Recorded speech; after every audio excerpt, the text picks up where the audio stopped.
ព្រិញឆាពីមានអ្នកថ្មីជួសង្សារតែឈ្មោះគេនោះអូនស្នេហា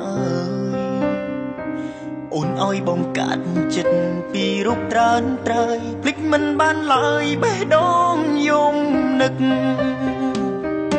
អូនចង់បែកបងព្រោះបំណងបងជប់គេចំនោះធ្លាប់ស្នេហ៍មីមេបដូរផ្លាំងបងខំប្រឹងស្មោះស្នេហ៍តែបែកជាជួបកម្មក្រាំងបងឈឺចាប់ណាស់ចាញ់តែអ្នកថ្មីពីជុំរើដំបងបងខ្លាចជាមនុស្សបំរុងបេះដូងឆោមយំលួចបើកទ្វារស្វាគមន៍អ្នកថ្មីបេះដូងបានកាត់ក្រហមបងធ្វើចូលពីលេស្រីបនដេញបងចេញពីទីលានស្នេហ៍សូមត្រឹមតែមានឈ្មោះជាអតីតសង្សារអូនលេខរៀងប៉ុន្មានក៏ព្រមឲ្យតែចិត្តស្ងួនប្រណីបានធានាថាស្នេហាស្មងក៏ប្រែអស់ដំឡៃសំណងមួយក៏ទីថ្លៃមិនបាន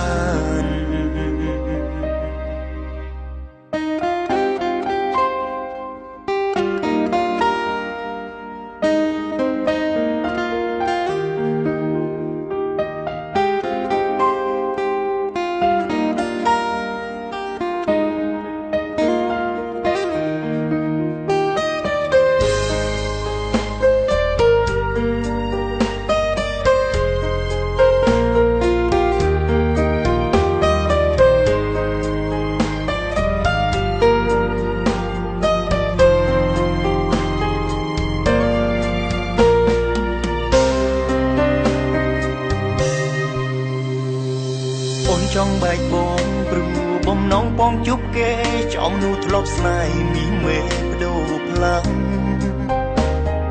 បងខំប្រឹងស្មោះស្នេហ៍តែបែកជាជួបកម្មក្រាំងបងឈឺចាប់ណាស់ចាញ់តែអ្នកថ្មីពីជុំរើដំបងបងខ្លាចជាមនុស្សបំរុងបេះដូងឆោមយំលួចបើកទ្វារស្វាគមន៍អ្នកថ្មីបេះដូងបានកាត់ក្រហមបងធ្វើចូលពីលេ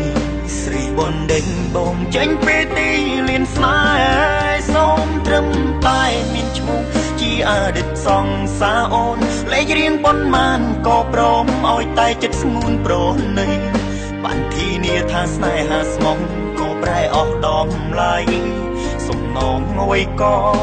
ទីថ្លៃមិនបានពីជុំរើដំបងបងខ្លាចជាមនុស្សបំរុងបេះដូងឆោមយំលួចបើកទ្វារស្វាគមន៍អ្នកថ្មីបេះដូងបានកាត់ក្រហមបងត្រេះចូលពីណីស្រីបនដេញបងចេញពីទីលានស្នេហ៍សូមត្រឹមតែមានឈ្មោះជាអតីតសង្សារអូនលេខរៀងប៉ុន្មានក៏ព្រមឲ្យតែចិត្តស្ងួនប្រណីបានធានាថាស្នេហាស្មងក៏ប្រែអស់ដំឡៃសំណងមួយក៏ទីថ្លៃមិនបានសំណងមួយក៏ទីថ្លៃមិនបាន